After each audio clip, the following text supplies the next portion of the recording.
আপনার ফেসবুক ভিডিওতে যদি কপিরাইট আসে তাহলে ঘাবড়ানোর কোনো প্রয়োজন নেই। তো বন্ধুরা, এখন কপিরাইট কমন হয়ে গেছে। আপনি যদি সোশ্যাল মিডিয়ায় কাজ করেন, ইউটিউব বা ফেসবুকে কাজ করেন, তাহলে আপনার ভিডিওতে কপিরাইট আসবেই। এখন কিন্তু ছোট্ট একটা ভুলেতেই কপিরাইট চলে আসে। তো কপিরাইটের দুইটা ভাগ রয়েছে, একটা হচ্ছে কপিরাইট স্ট্রাইক আর একটা হচ্ছে কপিরাইট ক্লেম।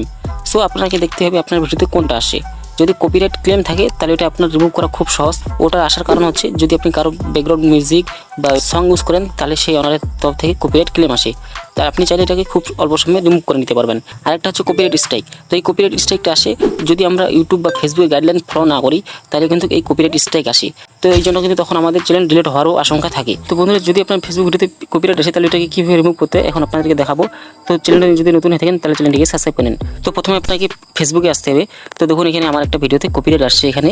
তো এটা কিন্তু আমার নিজস্ব ভিডিও, তাও এখানে 1 থেকে 10 সেকেন্ডে আমার কপিরাইট আসছে। তো এই জন্য আমি এখানে ডান দিকে সবার উপরে আমাদের প্রোফাইল লোগোটা আছে, এখানে ক্লিক করবো। তারপর দিকে নিচে দিকে আসবো, তারপরে এখানে হেল্প অ্যান্ড সাপোর্টে ক্লিক করতে হবে। তারপরে এখানে সাপোর্টে ক্লিক করতে হবে। তো সাপোর্টে ক্লিক করার পরে এখানে দেখুন সাপোর্ট ইনবক্স রয়েছে, এখানে আপনাকে ক্লিক করতে হবে। তারপরে এখানে আপনাকে ইউর অ্যালার্টে ক্লিক করতে হবে। তো আপনারা এখানে দেখতে পাচ্ছেন আমার এই ভিডিওতে কপিরাইট আসে। তো দেখুন এখানে একটা ওপেন লেখা রয়েছে। তো যখন আপনার কপিরাইটটা রিমুভ হয়ে যাবে তখন কিন্তু আপনার এখানে ক্লোজড হয়ে যাবে লেখাটা। তো জাস্ট আপনার এখানে ক্লিক করতে হবে, ভিডিওতে ক্লিক করার পর এখানে সি ডিটেলসে ক্লিক করবেন। তারপরে দেখুন এখানে কী কারণে আমার ভিডিওতে কপিরাইট আসছে এটা এখানে দেখাচ্ছে। তো এখানে আমার 0 থেকে 10 সেকেন্ডের মধ্যে আমার এই কপিরাইটটি আসে। তো কপিরাইট রিমুভ করার জন্য এখানে কন্টিনিউতে ক্লিক করতে হবে। তারপর এখানে আবার কন্টিনিউতে ক্লিক করতে হবে। ক্লিক করার পরে এখানে আবার কন্টিনিউতে ক্লিক করবেন। তারপর দেখবেন এরকম 3টে এখানে অপশন আসবে। তো যদি আপনার নিজস্ব কন্টেন্ট থাকে তাহলে আপনাকে এখানে সাবমিট ডিসপুটে সিলেক্ট করতে হবে। আর যদি আপনি ভিডিওটাকে রিমুভ করে দিতে চান, যে এটা নিজস্ব আপনার যদি ভিডিও না থাকে তাহলে আপনি এখানে রিমুভ করে আপনার ভিডিওটাকে ডিলিট করে দিতে পারেন। তারপর সবার উপরে রয়েছে অ্যাকসেপ্ট চেঞ্জেস। তো আপনি যদি এটা সিলেক্ট করেন, তো সিলেক্ট করার পরে যদি আপনি এখানে কন্টিনিউতে ক্লিক করেন তাহলে আপনার যে ইনকামটা হবে ওইটা আপনার কিন্তু ভাগ হয়ে যাবে। আপনি যার ব্যাকগ্রাউন্ড মিউজিক বা আপনি সং ইউজ করছেন তার কাছে কিন্তু আপনার অর্ধেকটা রিভিউ চলে যাবে। মানে আপনার যতটা ইনকাম হবে আপনার অর্ধেকটা ইনকাম তার কাছে চলে যাবে। আর যদি আপনার নিজস্ব কন্টেন্ট থাকে তাহলে আপনাকে সাবমিট ডিসপ্লে ক্লিক করতে হবে। ক্লিক করার পর এখানে কন্টিনিউতে ক্লিক করে দেবেন। তারপর এখানে ওপেন ফর্মে ক্লিক করবেন। ক্লিক করার পরে এখানে আপনার যে অরিজিনাল কন্টেন্ট থাকে তাহলে আপনাকে এখানে অরিজিনাল কন্টেন্ট সিলেক্ট করে নিতে হবে। তারপর এখানে আপনার লিখতে হবে, তো যেহেতু এটা আমার নিজস্ব কন্টেন্ট তো এখানে আমি লিখে দেবো this is my original content. আপনি চাইলে এখানে আরও বিস্তারিত এখানে ভালোভাবে লিখতে পারেন। তো তারপরে এখানে সাবমিটে ক্লিক করে এখানে ক্লোজে ক্লিক করে নেব। তো এখান থেকে একবার এখন ব্যাকে চলে আসবো।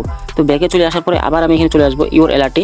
তো এখানে অ্যালার্টে আসার পরে দেখুন আমার এই যে ভিডিওটি রয়েছে, তো এটাতে কিন্তু এখন ইন রিভিউ লেখা দেখাচ্ছে। তার মানে আমার ভিডিওটা এখন ফেসবুক টিমের কাছে পৌঁছে গেছে।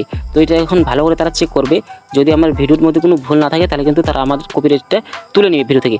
তো বন্ধুরা, ফেসবুকে আমি কারণবশত 2 দিন আসতে পারিনি। তো 2 দিন পরে যখন আমি ফেসবুকে আসি তো এখানে দেখি 2 দিন আগে আমার কাছে একটা নোটিফিকেশন আসে। তো এই নোটিফিকেশন যদি এখন আমি ক্লিক করি তো দেখুন এখানে লেখা রয়েছে যে আমার ভিডিও থেকে কপিরাইটটা কিন্তু তুলে দেওয়া হয়েছে। তো এখানে লেখা রয়েছে all changes we are removed from your videos. তো আমার ভিডিও থেকে কিন্তু তারা কপিরাইট তুলে নিয়েছে। তো বন্ধুরা, এখন এখান থেকে যদি আমি আবার চলে আসি এখানে নিচে, তারপর এখানে যদি সাপোর্টে আসি, সাপোর্টে আসার পর এখানে সাপোর্ট ইনবক্সে যদি আসি, তারপর এখানে ইউর অ্যালার্টে চলে আসবো। তো এখানে দেখুন এখন কিন্তু আমার এটা ক্লোজ হয়ে গেছে এখানে। তো আগে কিন্তু এটা আমার ওপেন ছিল। তো বন্ধুরা, যখন আপনার ভিডিও থেকে কপিরাইট তুলে নেওয়া হবে তখন কিন্তু আপনার এখানে ক্লোজ লেখা আসবে। তো এইভাবে আপনি বুঝতে পারবেন আপনার ভিডিও থেকে কপিরাইট রিমুভ হয়েছে কিনা। তো বন্ধুরা, এইভাবে কিন্তু আপনারা অল্প সময়ের মধ্যে আপনার ভিডিও থেকে কপিরাইট ক্লেম তুলে নিতে পারেন। তো বন্ধুরা, আশা করি এই ভিডিওটি আপনার কাছে খুবই উপকৃত হয়েছে। যদি ভিডিওটি দেখে উপকৃত হয়ে থাকেন তাহলে ভিডিওটিকে লাইক করে দিয়ে চ্যানেলটিকে সাবস্ক্রাইব করবেন।